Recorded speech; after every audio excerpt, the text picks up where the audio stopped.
¿Se recuerdan de ese juguete que era el favorito en su infancia? Yo recuerdo perfectamente el mío. Era un Power Ranger negro, de esos que tú le dabas vuelta a la cabeza y aparecía la cara del personaje. Entonces yo andaba con él para todo lugar. Mi papá me lo había regalado en el tiempo que era el juguete del momento. Y por lo tanto, al ser original, debe haberle costado más o menos caro. Un día, mi papá fue al supermercado y yo fui con él. Y se encontró con un compañero de trabajo. Entonces empezaron a dialogar ahí, su conversación de amigos. Y yo me perdí y empecé a jugar por los pasillos del supermercado. De pronto me hice amigo de un niño, el cual recuerdo perfectamente. Y él tenía un puzzle de esos que le falta una pieza, que tú vas haciendo todo el movimiento para que se arme la figura. En ese momento yo encontré extremadamente novedoso ese juguete, así que le propuse un cambio. Al llegar a casa, mi papá me preguntó por el Power Ranger. Y yo le dije que lo había cambiado. La cara que puso fue una desazón que vino sobre él. Y yo lo recuerdo perfectamente a pesar de que tenía 8 años. Entonces mi papá llegó a la conclusión de que quizás los juguetes no eran lo mío. Y desde ese momento me empezó a regalar croqueras y lápices de colores. ¿Por qué llegó a esa conclusión? Era porque yo cada juguete que tenía lo destruía. Y este Power Ranger específicamente no lo había destruido, pero ahora lo había perdido. Anexo a eso, en aquel año todavía no podíamos tener televisión por cable en mi hogar. Sucede que había muchos problemas de salud en mi casa, incluso yo fui un niño muy enfermo. Entonces mi papá, dando prioridad a los costos realmente importantes de la familia, no nos pudo colocar televisión por cable. Pero todos mis amigos sí tenían televisión por cable y veían las series del momento.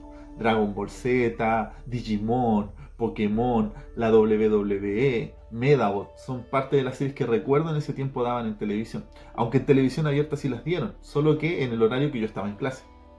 Entonces sucedió que mis amigos contaban la historia de cómo iba la trama de la serie y yo empezaba a hacerme todo un cuento en la cabeza. Entonces llegaba a mi casa y tomaba mi croquera y empezaba a dibujar cómo era el personaje.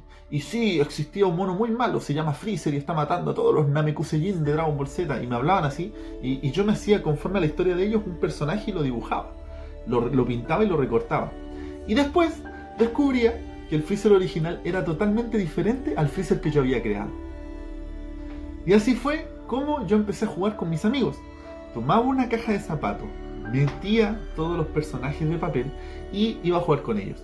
Entenderán que un juguete sólido contra un juguete de papel, él le pegaba una patada y me atravesaba el personaje. Y a otros les parecía muy entretenido romperme los personajes. Y yo llegaba a mi casa y eso me daba tristeza, pero después recordaba que eso era, el único problema que tenía era poder dibujarlo nuevamente. Entonces así me fui creando toda una historia.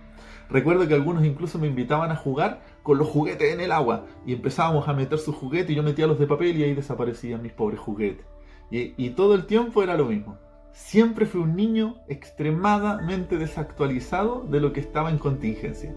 Yo empezaba una serie a verla, yo la empezaba a ver 3 años más tarde. Y así fue mi infancia. Pero tenía mis monitos de papel. Y así me fui creando tramas, caracterizaciones, personajes. Y a pesar de las burlas, para mí era lo más entretenido. ¿Qué provocó esto? Que yo me llevara mis juguetes a mi lugar privado y solamente jugara en mi habitación. Mi hermano tenía la misma, digamos, dinámica de juego. Entonces, como los dos estábamos ahí jugando con nuestros monos de papeles, teníamos nuestra caracterización y nuestra propia invención de personaje. Esto provocó algo increíble. Yo dibujo bien, pero más abajito le voy a colocar el Instagram de mi hermano. Él dibuja espectacular. Entonces mi papá, independiente de que pareciera de que él podría haber comprado juguetes o él podría habernos puesto televisión por cable, en realidad desarrolló algo en nosotros muy potente. Hablar de mis monitos de papeles era algo que me causaba mucha vergüenza. Era algo que incluso perduró en el tiempo, 15, 16, y yo seguía jugando como un niño. Entonces me di cuenta de que cuando yo empezaba a crear me sentía libre, pero era como mi secreto vergonzoso en mi habitación, que nadie supiera lo que yo hacía. Pero parte de mi vergüenza es la parte donde más he podido ver un triunfo. A causa de todo lo que creé en mi infancia, poder crear tramas, crear personajes, crear ideas, ha podido ser extremadamente fácil. Por eso el mensaje es este: no te limites por lo que te causó dolor o vergüenza en tu infancia. Te quiero comentar algo. Cuando nosotros somos niños, realmente somos muy marcados. Y a veces esas limitancias nos dejan poder desarrollar lo mejor que está en nosotros. Pero hoy tienes que volver a ser un niño. ¿Qué era lo que soñabas? ¿Qué era lo que te movía cuando eras niño? No te olvides de volver a creer. Este es un tiempo para volver a creer. Y cuando tú vuelvas a creer, muchas cosas van a ser despertadas nuevamente al interior de ti, porque están depositadas dentro de ti. Porque lo que te pudo intentar marcar en tu niñez es hoy la luz que tú puedes usar para entregarla al mundo. Entonces, como tarea, me voy a preguntar, ¿qué luz es la que porto?